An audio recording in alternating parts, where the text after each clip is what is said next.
This diagram maps the standard, linear sequence of the adult criminal justice system.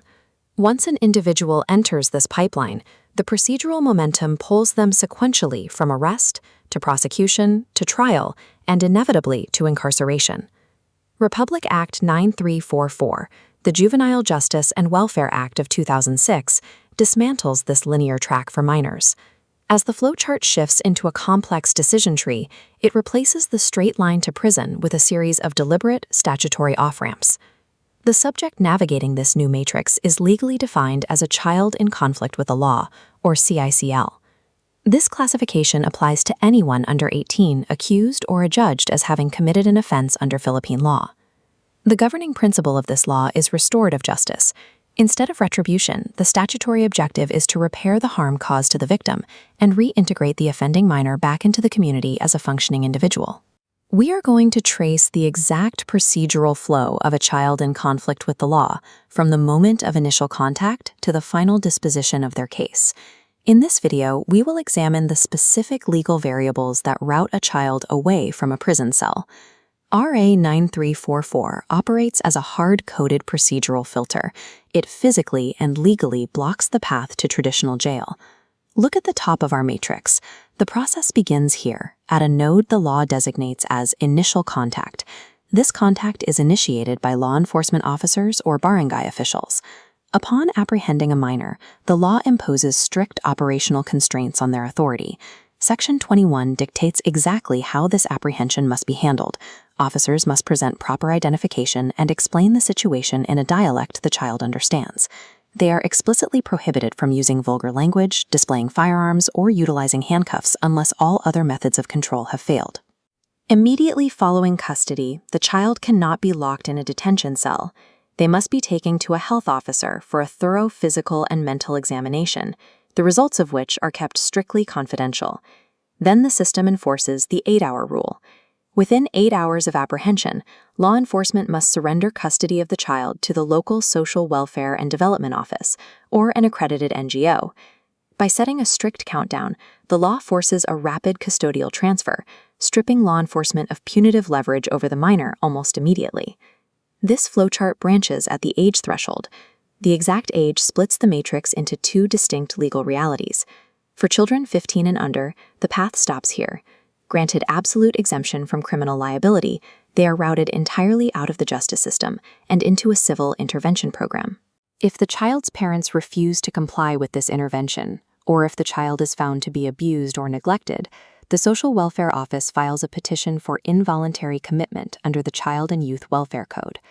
To maintain this protection, Section 7 establishes the presumption of minority. If age is contested and documentation is missing, any doubt is resolved in the child's favor, granting them protections until proven to be 18. For the youngest offenders, chronological age is an unbreakable firewall that permanently separates them from the formal penal system. We return to the matrix to trace the second branch, minors who are above 15 but below 18 years of age. We hit a new Boolean logic gate. To proceed toward prosecution, these older minors must pass a subjective legal test known as the discernment gate. Under law, discernment is the cognitive capacity to understand the difference between right and wrong, grasping the legal and moral consequences of an act. If the social worker determines the minor acted without discernment, they are treated exactly like a 15-year-old, exempt from criminal liability and routed to an intervention program. If discernment is present, the exemption is lifted, and the minor is processed further into the juvenile justice pipeline. The state demands proof of cognitive maturity before assigning culpability. A lack of psychological development operates as an absolute barrier to prosecution. For those with discernment, this off-ramp introduces the system of diversion. If the penalty is 6 years or less, the case never reaches a judge. Local officials formulate a diversion program with counseling. If the penalty exceeds 6 years, diversion now requires formal court intervention. To utilize the system, the minor must voluntarily admit to the act and sign a contract of diversion. Crucially, the law dictates that this admission cannot be used against the child in any subsequent judicial or administrative proceedings. Diversion successfully isolates the child from the stigma of a trial, while simultaneously applying a mathematical formula to clear cases from the national court dockets. When diversion fails, when the family rejects the contract or when the crime is too severe, the minor crosses the threshold into formal court proceedings.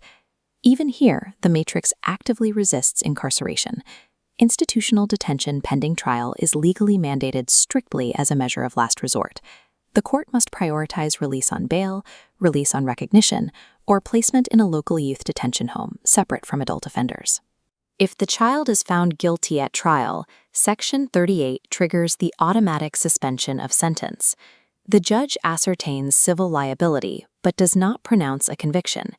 Instead, the criminal sentence is paused, and the child is ordered into a youth rehabilitation center or community-based program. If the court finds the rehabilitation objectives fulfilled, it orders the final discharge of the child and the complete dismissal of the criminal case.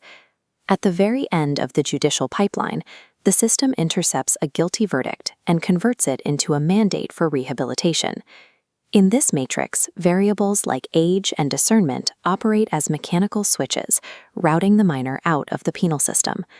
While the traditional adult jail sits at the absolute bottom, the algorithm continuously forces the subject laterally into restorative programs.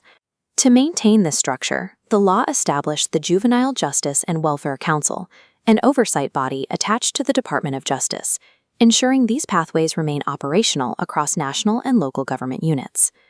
Section 43 seals the system, mandating that all records from initial contact to final disposition remain completely privileged. The public is excluded, media disclosure is banned, and the minor is legally protected from ever being forced to disclose the offense as an adult. RA 9344 engineers a legal reality where the deprivation of a child's liberty is not an inevitable outcome. By law and by procedural design, it is mathematically the absolute last resort.